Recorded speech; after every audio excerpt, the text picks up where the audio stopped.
Bom dia, graça e paz. É bom ter um povo animado. Estamos cedinho para estar na igreja feliz. Aleluia. Eu amo esse povo.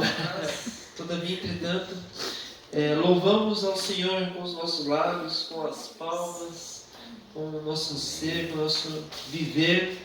E hoje eu tenho uma mensagem para trazer ao coração dos irmãos, ao meu coração também. A fé que rompe barreiras. Esse propósito que os irmãos têm toda quarta-feira se dedicado para estar trazendo vídeos e tal, ele vai passar por isso que nós vamos falar aqui. Essa fé que rompe barreiras, essa fé que se move, essa fé que vai atrás dos objetivos, daquilo que o Senhor tem preparado para cada um de nós. E nós vamos meditar no texto que está no livro de Mateus, primeiro livro do Novo Testamento, Evangelho de Mateus, capítulo 15, do 21 ao 28. A palavra do Senhor vai dizer assim: a mulher cananeia. Partindo Jesus dali, retirou-se para os lados de Tiro e Sidom, e eis que uma mulher cananeia, que viera daquelas regiões, clamava: Senhor, filho de Davi, tem misericórdia de mim. Minha filha está horrivelmente endemoniada. Ele, porém, não lhe respondeu palavra. E os seus discípulos, aproximando-se, rogavam-lhe: despede-a, pois vem clamando atrás de nós. Mas Jesus respondeu: não fui enviado, senão para as ovelhas perdidas da casa de Israel. Ela, porém, veio e o adorou, dizendo: Senhor, socorre-me. Então ele, respondendo, disse: não é bom tomar o pão dos filhos e lançá-lo aos cachorrinhos. Ela, contudo, replicou: sim, Senhor, porém os cachorrinhos comem das migalhas que caem da mesa de seus donos. Então lhe disse Jesus: ó mulher, grande é a tua fé, faça-se contigo como queres. E desde aquele momento a sua filha ficou sã. Aleluia. Amém. Essa fé, ela rompe barreiras. Louvado seja o Senhor. Vamos estar orando? Bendito Deus, eterno Pai, nós queremos bendizer e exaltar o Senhor. Nós te adoramos através dos louvores, dos cânticos. Nós te adoramos com a nossa vida, nós te adoramos com as palmas, com o nosso ser. Mas também queremos te adorar agora, meu Pai, dando atenção e ouvidos à tua palavra. Que o Senhor venha falar no nosso coração, teu Espírito Santo ministre em nossas vidas aquilo que o Senhor tem preparado para cada um de nós. Como nós lemos no primeiro versículo, quando nós pisamos o pé aqui dentro dessa casa de oração, que nós possamos ouvir a tua voz, ouvir os teus decretos, pois nós já estamos aqui reunidos. Abençoa, meu Pai, em nome de Jesus, o coração de cada um, que venha ser um terreno fértil para a tua palavra. Que a nossa vida possa refletir a tua glória e que nós possamos caminhar com esta fé que rompe barreiras, esta fé que faz com que a gente se mova para a glória do teu santo nome. Em nome de Jesus. Amém. Amém, amém. Glória a Deus. Louvado seja o Senhor. Ontem, na minha vida, nós tivemos o Dia dos Pais. Tinha mais mãe do que pai naquele lugar, mas Deus é bom. Aleluia. E a gente levou o Vinícius, ele é formado lá na FATEC, se formou começo do ano agora, mas já era para ter se formado no final de 2023. Precisava de turma, né? Precisava de 10 alunos se formando para a pessoa poder se formar. Não pode formar sozinho, né? E a turma dele não tinha 10, então ele teve que esperar um pouquinho. Mas ele está no processo de ordenação dentro da igreja dele, ele é de uma igreja presbiteriana. E ele foi lá, trouxe uma palavra no nosso coração falando sobre a fé de Abraão. O tema era Papai no Porto Seguro, baseado no texto de Gênesis 12:3. Em ti serão benditas todas as famílias da terra. Acredito que os irmãos conhecem esse texto. Ele começou a discorrer de uma maneira maravilhosa aquele texto, falando sobre a vida de Abraão até chegar em Hebreus, que tem a lista no capítulo 11 dos heróis da fé. E falando sobre os heróis da fé, ele começou a discutir qual que era a fé que Abraão tinha. E Abraão, ele tinha uma fé que cria que Deus ressuscitava os mortos. Essa era a fé de Abraão. Porque Deus já de antemão havia pré-anunciado a ele o Evangelho, de que alguém haveria de vir, morrer em nosso lugar, para que nós pudéssemos ter vida, e naquele grande dia sermos ressuscitados. E ao falar sobre isso, ele trouxe essa perspectiva para cada um de nós, de que nós temos essa fé que Deus ressuscita os mortos, de que Deus ele faz o impossível acontecer. E isso é um aspecto da fé salvadora, daquilo que nós cremos. Nós cremos no Jesus que veio, morreu na cruz do Calvário pelo meu e pelo seu pecado. E quando nós cremos e confessamos o Senhor Jesus, nós temos a salvação. Essa é a nossa fé. É nisso que nós cremos. É através disso que nós nos movemos. Se é através disso que nós nos movemos, nós caminhamos olhando para as coisas do alto e não para as que são aqui da terra. Nós caminhamos olhando para Cristo e não para as coisas que são materiais. Nós caminhamos olhando para o nosso alvo e não somente aqui para a terra. E ao falar sobre isso, tentando adaptar um pouco para os pais, é a tentação que todos eles sofrem de querer proporcionar para sua casa, para o seu lar, o melhor possível, e não tem nada de errado com isso, mas muitas vezes se colocando como um provedor, colocando como essa pessoa que vai resolver todos os problemas dos filhos. Mas a realidade é que Deus é quem é o nosso porto seguro. É Deus quem nos sustenta. É Deus quem te sustenta para você poder sustentar os seus filhos. E isso foi muito maravilhoso. E com essa perspectiva nós devemos andar caminhando pela certeza de que Deus proverá. E de que nós devemos ter os nossos olhos fitos nele. Porque independente da situação que nós estivermos passando, é Ele quem proverá.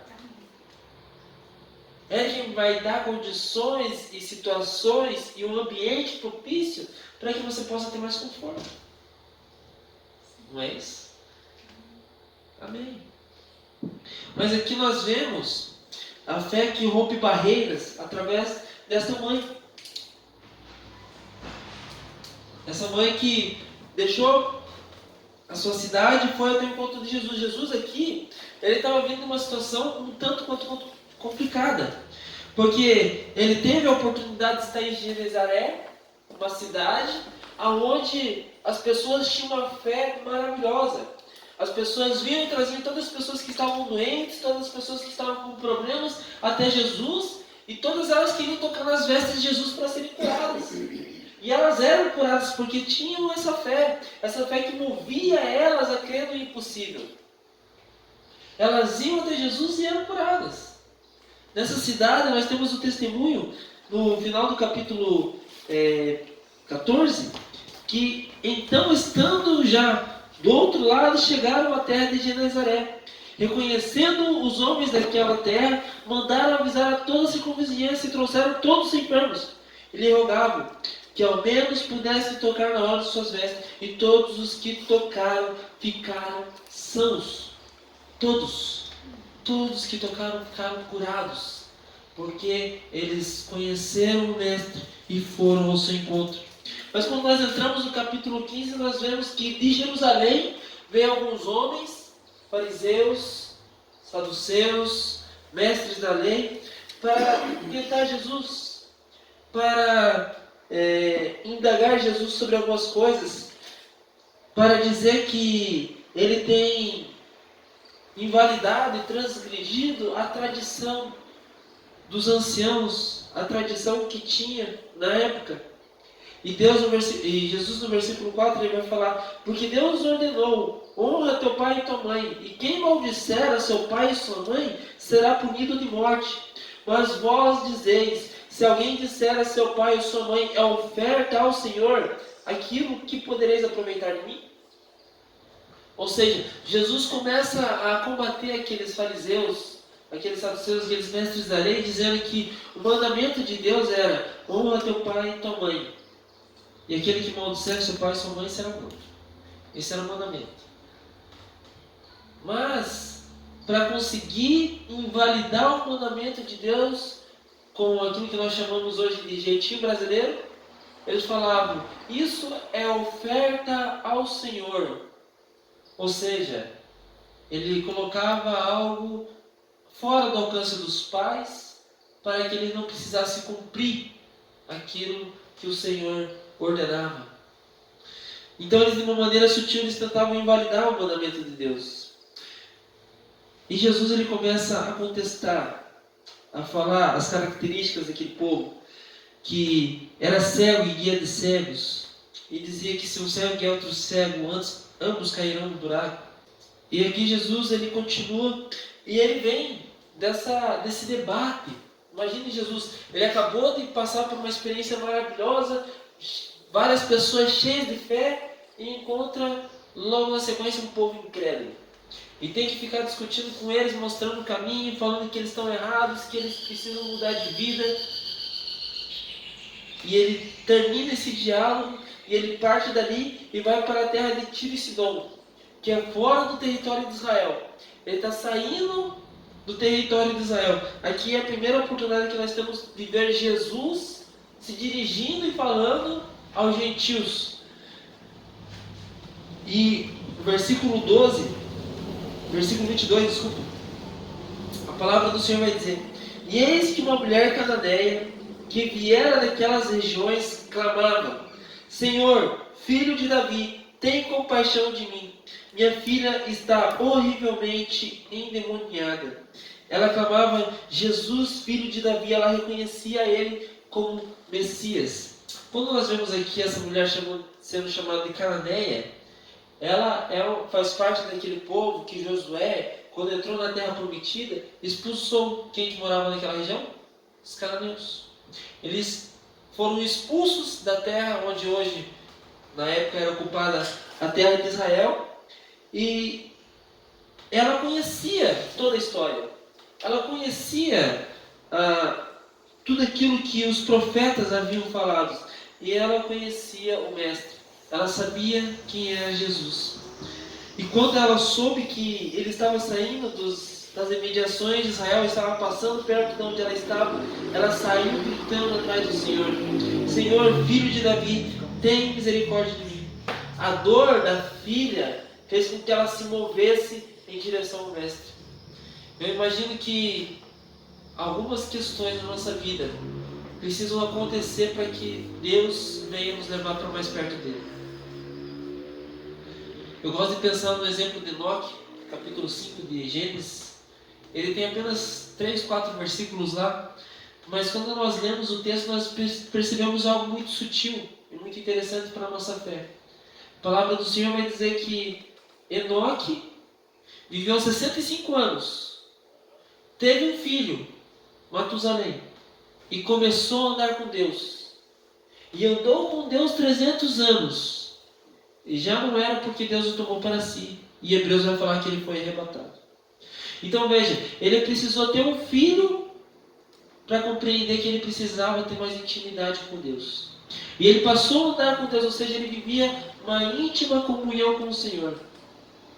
Muitos vão precisar passar por alguma experiência para poder se achegar a Deus de uma maneira íntima e profunda. Eu precisei chegar no fundo do poço. A minha experiência foi essa. O encontro teu com Cristo pode ter sido através de uma proposta irrecusável. É Jesus te falando: ele tem a salvação. E essa é a melhor oportunidade que nós temos para reconhecer o Senhor. Do que enfrentar dores, às vezes, como a desta mulher, ter uma filha horrivelmente endemoniada para poder ir buscar o Mestre. Mas nós temos outro exemplo. Marcos capítulo 10, verso 46. A palavra do Senhor, ela vai nos falar sobre a história de Bartimeu. O Senhor, ela vai nos declarar assim: e foram para Jericó. Quando ele saía de Jericó, juntamente com seus discípulos e numerosa multidão, Bartimeu, cego, mendigo, filho de Timeu, estava sentado à beira do caminho. E ouvindo que era Jesus o Nazareno, pôs-se a clamar: Jesus, filho de Davi, tem compaixão de mim. E muitos o repreendiam para que se calasse. Mas ele cada vez gritava mais: Filho de Davi, tem misericórdia de mim. Parou Jesus e disse: Chamai-o. Chamaram então o cego. Disseram-lhe: Tem de bom ânimo, levanta-te, e ele te chama. Lançando de si a capa, levantou-se de um salto e foi ter com Jesus. Perguntou-lhe Jesus: Que queres que eu te faça? Respondeu o cego: Mestre, que eu tornes a ver. Então Jesus lhe disse: Vai, a tua fé te salvou. E imediatamente tornou a ver e seguia a Jesus estrada fora. Veja, um homem que estava à beira do caminho, à margem, depois que ele foi restaurado, passou a andar com o Mestre. Quando nós entendemos quem Jesus é, não deixamos de clamar, mesmo que tentem nos calar. A multidão, ela tem essa perspectiva de não deixar com que nós venhamos chegar até o Mestre. Sempre a gente vai escutar muitas vozes no mundo, dizendo: isso daí não vai dar certo, isso daí é bobagem, isso daí é firula.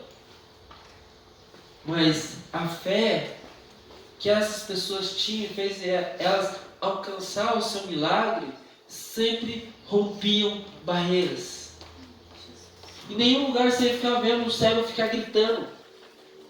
Ele rompeu barreiras. Em nenhum lugar você ia ver uma mulher com fluxo de sangue andar no meio da rua. Culturalmente e historicamente era proibido. Mas ela rompeu barreiras. Aquela mulher cananeia não podia falar com os judeus. Ela rompeu barreiras. A mulher do tanque falou com Jesus que era samaritana. Eles romperam barreiras. E a gente precisa romper barreiras para que nós venhamos alcançar, através da fé, aquilo que nós precisamos. E nós vemos aqui Bartimeu clamando: Jesus, filho de Davi, tem misericórdia de mim. Quando entendemos quem Jesus é, não deixamos de clamar, mesmo que tentem nos calar. Então esse é o primeiro ponto.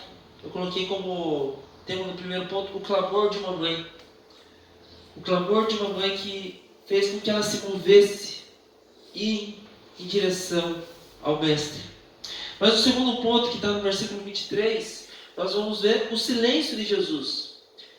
Ele, porém, não lhe respondeu palavra, e os seus discípulos, aproximando-se, rogaram-lhe: despede-a, pois vem clamando atrás de nós.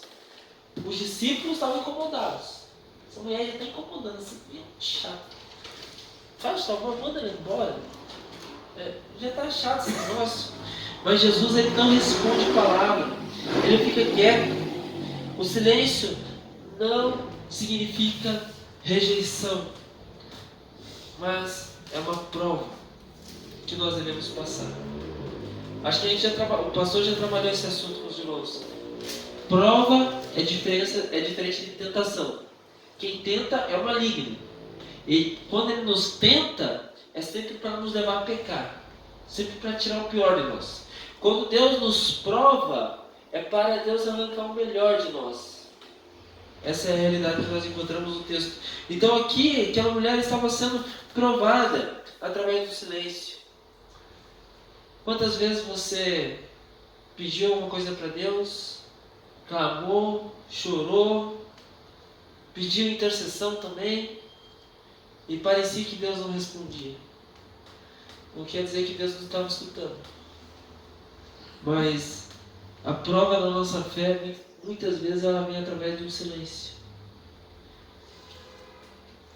Eu tive algumas experiências com o silêncio de Deus que elas são doloridas. De certa maneira, posso até dizer que esmagadoras. Você clamar, ver toda uma situação acontecendo e parece que nada resolve. Mas Deus usa isso para trabalhar primeiramente em nós, para depois trabalhar na situação. Nos fazer compreender que nós precisamos nos manter humildes e continuar buscando, independente das circunstâncias.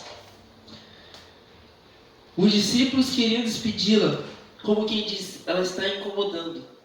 Mas nós temos um exemplo em Jó, capítulo 30. Jó, capítulo 30, verso do número 20.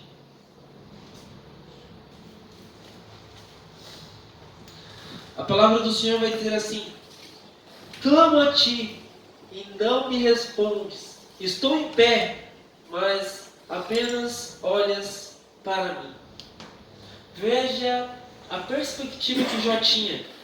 Jó tinha perdido tudo: bens, família, a sua própria mulher mandou ele amaldiçoar a Deus, seus amigos começaram a acusá-lo de pecado, tudo conspirava contra Jó. Mas a perspectiva era que ele clamava ao Senhor, mas ele não respondia, mesmo estando ele em pé, ali, se mantendo firme, Deus não respondia. Mesmo que este olhava para Jó, mas não respondia. O silêncio de Deus naquele momento não significava que Deus não estava olhando para ele, que Deus não estava se importando com ele, mas ele precisava passar por aquele processo. O pastor sempre fala isso, né? Nós precisamos ser provados para sermos aprovados.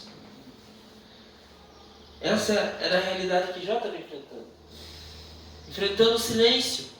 E isso nós vemos várias vezes na Bíblia. Várias vezes. E por que conosco vai ser diferente?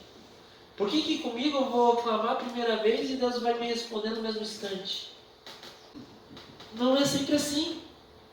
Tem vezes que Deus responde de uma maneira imediata, surpreendente, nós nos alegramos, nossa fé é avivada, mas tem vezes que nós vamos passar por um período que parece que cadê Deus? E são fases que nós vamos passar na vida. Vamos passar. Já passamos e vamos passar de novo. Porque Deus, Ele fala conosco, através da sua palavra, de uma maneira particular com você. Mas será que é todo momento a gente vai escutar de uma maneira sobrenatural aquilo que Deus quer falar no nosso coração? Nem sempre. Deus estava em silêncio, mas não ausente. Ele estava formando o caráter de Jó. E no final nós conhecemos a história de Jó. Ele foi restaurado, recebeu tudo que ele tinha 2 vezes mais. E recebeu mais 7 filhos e 3 filhas. Porque os primeiros 10 ele não tinha perdido. Ele irá reencontrar a glória. Então, o silêncio de Jesus, aqui em Mateus, não significa que ele não estava se importando, mas que aquilo era uma prova de que aquela mulher estava passando. Terceiro ponto, nós vamos ver a prova da humildade. Jesus, ele lembra que a sua missão é primeiro Israel. Depois ele fala em que o pão dos filhos não pode ser dado aos cachorrinhos. O texto ele vai dizer assim, do 24 ao 26. Mas Jesus respondeu: não fui enviado eu, senão somente as ovelhas perdidas da casa de Israel. Ela, porém, veio e o adorou, dizendo: Senhor, socorre-me. Então ele respondeu e disse: não é bom tomar o pão dos filhos e lançá-lo aos cachorrinhos. Então veja, aqui uma mulher saiu lá da terra dela, foi até onde o Senhor estava e passou a clamar: Senhor, filho de Davi, tem compaixão de mim. Começou a clamar. Só que o Senhor não respondeu nenhuma palavra. E os discípulos começaram a acreditar em chutar ela: sai aqui, vai embora. Mas o Senhor ele responde: não fui enviado senão as ovelhas perdidas da casa de Israel. Não é o momento de tratar com os gentios agora. Mas ela não desistiu. Ela foi e o adorou, dizendo: socorre-me, Senhor. E então ele dá a primeira resposta a ela: não é bom tomar o pão dos filhos e lançá-lo aos cachorrinhos. Resposta dura, Jesus não tinha coração, ele não se importava com aquela mulher. Não. A realidade é que quando nós vamos estudar um pouco melhor esse texto, nós conseguimos compreender que essa palavra cachorros, no original, lá no grego, ela tem um significado um pouco mais profundo. E é um significado ao qual alguns hoje atribuem aos cachorros que tem em casa. Aqueles filhotes de colo, cachorro do lar. Eu não vou falar filhos porque vai muito além do que o texto está dizendo. Mas hoje nós temos essa perspectiva, né? Ou tem adotado o cachorro como filho. Mas aqui o texto está dizendo que não é bom tomar o pão dos filhos e lançá-lo aos cachorrinhos que ficam dentro de casa, os cachorrinhos que estão sempre com a família. E tinha alguma coisa na fala de Jesus que dava essa liberdade para que aquela mulher ela continuasse, ela perseverasse. Ou seja, o silêncio de Jesus, a resposta de Jesus não eram impeditivos para ela parar, mas um desafio para ela continuar. E assim nós vemos que ela rompe e continua dizendo, versículo 27, sim, Senhor, porém os cachorrinhos comem das migalhas que caem na mesa dos seus donos.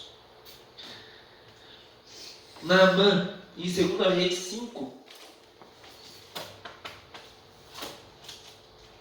2 Reis 5, versículo 10 em diante, a palavra do Senhor vai dizer assim: então Eliseu lhe mandou um mensageiro dizendo: vai, lava-te 7 vezes no Jordão, e a tua carne será restaurada, e ficarás limpo. Naamã, porém, muito se indignou e foi dizendo: pensava eu que ele sairia a ter comigo, por-se-ia em pé, invocaria o nome do Senhor seu Deus, moveria a mão sobre o lugar da lepra e restauraria o leproso. Não são porventura Abana e Farpai, rios de Damasco, melhores do que todas as águas de Israel? Não poderia eu lavar-me neles e ficar limpo? E voltou-se e foi com indignação. Então se dirigiram a ele os seus oficiais e lhe disseram: meu pai, se te houvesse um profeta pedido alguma coisa difícil, acaso não o farias? Quanto mais, já que apenas te disse: lava-te e ficarás limpo? Então desceu e mergulhou no Jordão 7 vezes, consoante a palavra do homem de Deus. A sua carne se tornou como a carne de uma criança e ficou limpo. Voltou ao homem de Deus, ele e toda a sua comitiva, veio, pôs-se diante dele e disse: eis que agora reconheço que em toda a terra não há Deus senão em Israel. Agora, pois, te peço, aceites um presente do teu servo. Louvado seja o Senhor. Ele quase perdeu a bênção. Veja que se não fossem os oficiais dele, chegaram: ô amigo, cara, acho que baixa a bola aí, dá uma maneirada, acho que é bom você escutar o cara aí. O cara tá falando: oh, se o cara te pedisse para você dar um monte de riqueza, você não ia dar? Se o cara te pedisse para você subir no monte mais alto lá e orar, você não ia orar? Você não ia fazer? Você ia fazer. Então vai lá, é só para você se lavar. Dá uns mergulhinhos lá. Finge que é final de ano e pula as ondinhas. Né? O orgulho dele quase o impediu de receber a sua bênção. E o orgulho ele é um obstáculo para que nos impede de receber o milagre de Deus. Porque a humildade, muitas vezes, ela não está em dar tudo que a gente tem, mas é se dispor do seu tempo para poder estar junto com o Senhor. Jesus, ele prova a humildade daquela mulher. O silêncio, as respostas dele não era impeditivo para ele se achegar, para ela se achegar a sua vitória, a sua bênção, aquilo que ela estava buscando, mas sim um incentivo. Então nós vemos aqui no terceiro ponto a prova da humildade, versículo 24 e 26. No versículo 27 nós vamos ver a perseverança da fé. Versículo 27 vai dizer: ela contudo replicou: Sim, Senhor. Porém os cachorrinhos comem das migalhas que caem na mesa dos seus donos. Ela responde com humildade, dizendo que até as migalhas bastavam para ela. A sua fé não se ofendeu, nem desistiu, mas ela perseverou. Quantas vezes a gente recebe respostas, não sei você, mas quando eu estava preso eu recebia muitas respostas assim. Falando, não, isso daí não está certo. Pessoas que tinham tido outras experiências sempre colocavam barreiras, sabe? Falando, cara, você é louco, vai para aí não. Eu lembro quando a gente queria abrir a galeria evangélica, e isso muitas vezes vem de dentro de casa. Outros irmãos, eles te falavam assim, que eram líderes, antes de eu poder chegar a ser líder. Falavam, não, nosso objetivo é ter uma cela evangélica em cada bloco. A penitenciária tinha 6 blocos, em cada bloco 4 galerias, em cada galeria 10 celas, em cada cela 7 presos. Ok? Então o objetivo deles era ter uma cela evangélica em cada bloco. Ou seja, 6 celas evangélicas da cadeia inteira. Para 1.700 presos, apenas 6 celas evangélicas. Só que, sabe qual que era o problema? A gente estava numa galeria que tinha uma cela evangélica e eles não moviam nada para que tivesse outra cela evangélica em outro bloco. Então, a minha crise era que o meu sonho que Deus tinha colocado no meu coração era ter uma galeria evangélica. 10 celas, 70 presos que estivessem buscando a Deus. Esse era o que Deus tinha colocado no meu coração. E eles falavam, não, nosso objetivo é um em cada bloco. A gente tem que ser luz, então tem que estar espalhado para poder brilhar. Ok, mas vocês não têm buscado isso. Vamos buscar uma galeria evangélica, vamos juntar isso daí para um propósito que Deus colocou no meu coração e é válido. Outros lugares tem, a gente pode conseguir. E foi, sempre disseram. O dia que esse pessoal foi sendo renovado, um dia ficou para que eu fosse o líder de todo aquele trabalho evangelístico que tinha e comecei a lutar por uma galeria evangélica. E a gente conseguiu abrir essa galeria evangélica.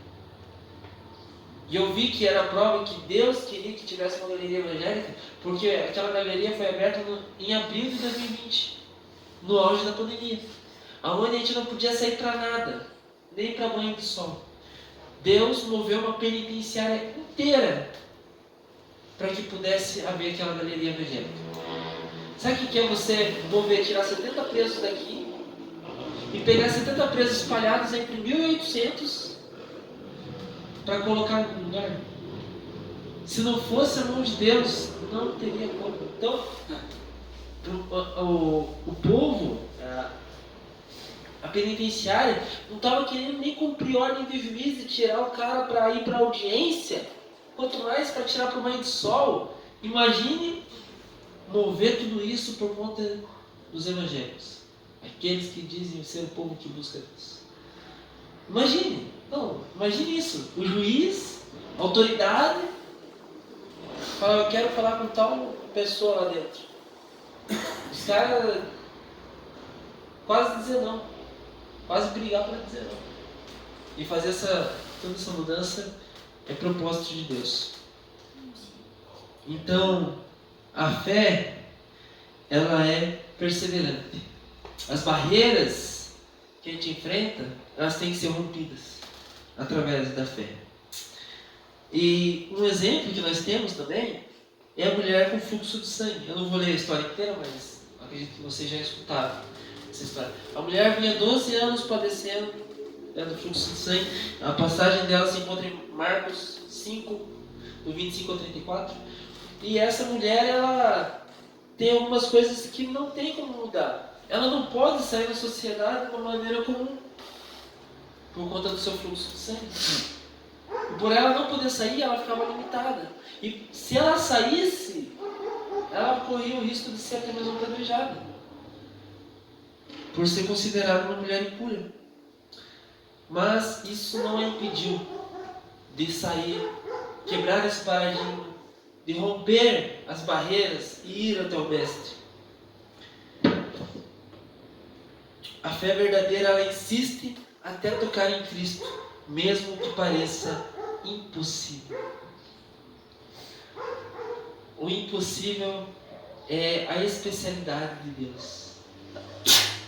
Sabe, quando não resta nenhuma saída, Deus, Ele abre porta onde não tem porta. Eu creio nisso. Eu vivi muitas portas que não tinha solução. A porta que Deus abriu, que foi a mais maravilhosa, foi a salvação da minha alma. Foi quando eu não tinha nenhum tipo de expectativa, de esperança. Deus, Ele veio me encontrar. Quando eu estava no fundo do poço, num lugar de tremenda escuridão, onde eu não encontrava solução para a minha vida, Deus, Ele estava lá. Quando eu me encontrei em alguns problemas particulares meus, essenciais, Deus estava lá. Vamos dando continuidade aqui. Então nós vemos quarto ponto, a perseverança da fé com todas as barreiras que ela tinha que enfrentar. Último ponto, antes da conclusão, a recompensa da fé. O quinto ponto. Jesus, ele declara: grande é a tua fé. A sua filha é curada imediatamente. Ela entrou na história como exemplo eterno de perseverança. Imagine, essa mulher, ela era cananeia, ela era sírio-fenícia, como diz Marcos, ela era de uma cultura aversa ao povo de Israel, era um povo odiado por Israel, e mesmo assim ela se tornou exemplo para nós. Ela se tornou exemplo para todos aqueles que se achegam até o texto bíblico e veem essa perseverança que ela teve. Essa perseverança que eu e você precisamos ter, mesmo em meio aos nossos escapamentos abertos. Tem que contextualizar, né? Romanos capítulo 4, verso 20 e 21. A palavra do Senhor vai dizer assim: não duvidou por incredulidade da promessa de Deus, mas pela fé se fortaleceu, dando glória a Deus, estando plenamente convicto de que Deus era poderoso para cumprir o que havia prometido.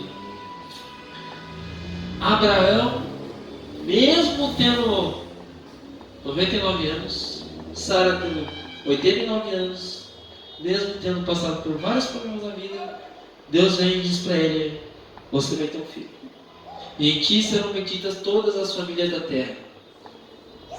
E mesmo com 99 anos, ele não duvidou. Mas o texto diz: pela fé se fortaleceu, dando glória a Deus, estando plenamente convicto de que Deus era poderoso para cumprir tudo aquilo que Deus havia prometido, como diz aqui em Romanos 4, 20 e 21. Então aquela mulher, ela tinha essa perspectiva de fé. Ela tinha essa esperança dentro dela de que Deus cumpriria aquilo que havia prometido. Ela sabia que se ela fosse até Jesus, ela teria sua filha restaurada, livre daquele endemoniamento. Eu não sei dizer ao certo o que era aquele endemoniamento que ela estava enfrentando. Se era realmente aquela menina ficar se contorcendo toda, ou se ela tinha algum problema de caráter. Eu não sei se ela tinha algum problema de doença. Eu não sabia qual que era. Eu não sei qual que era os aspectos que envolviam a história daquela menina. Mas Deus a curou. A fé que insiste é sempre recompensada no tempo de Deus. Então nós concluímos, como a cananeia, como Bartimeu, como a mulher do fluxo de sangue, como Abraão, precisamos de uma fé que rompe barreiras. O silêncio de Deus não é o fim. O silêncio de Deus não é o fim. Mesmo quando nós não temos a resposta, nós precisamos perseverar. Porque a humildade, ela é o que nos ajuda a abrir o caminho para o milagre de Deus na nossa vida. E a perseverança na fé vai traz respostas. A perseverança na visão que Deus colocou no seu coração. Não é uma receita de bolo dizendo faça isso, faça aquilo. Existia uma receita, você tem que sair correndo, gritando: Jesus, filho de Davi, tem misericórdia de mim, e você vai ser curado. Não tinha essa receita. As pessoas tinham convicção de que era aquilo que elas tinham que fazer e elas iam fazer. Certo?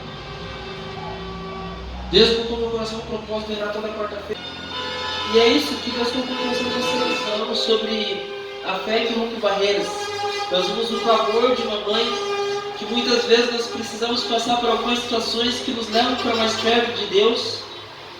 Eu tive que passar por uma situação muito complicada.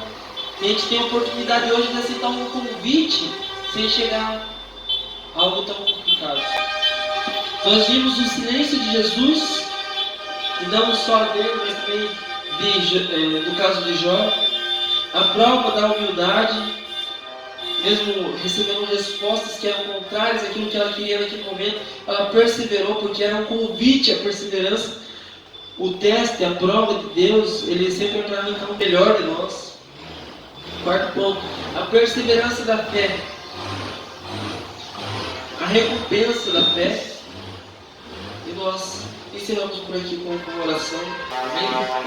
Glória a Deus. Bendito Deus, até que nós bendizemos o teu nome, nós exaltamos o Senhor, damos graças. Declaramos que o Senhor é maravilhoso, que o Senhor é um Deus que reina, que rege, um Deus que tem todo o poder e autoridade nos céus e na terra. Nós declaramos, nós te bendizemos. Obrigado, porque nós sabemos que muitas vezes temos nos humilhado diante de Ti. Traga a resposta, meu Pai. Que em nome de Jesus nós possamos ser perseverantes, assim como foi essa mulher cananeia. Que nós possamos enxergar o silêncio do Senhor quando nós o enfrentarmos para a glória do Teu santo nome. Em nome de Jesus nós damos graças. Graças a Deus. Graças a Deus. Nós damos graças.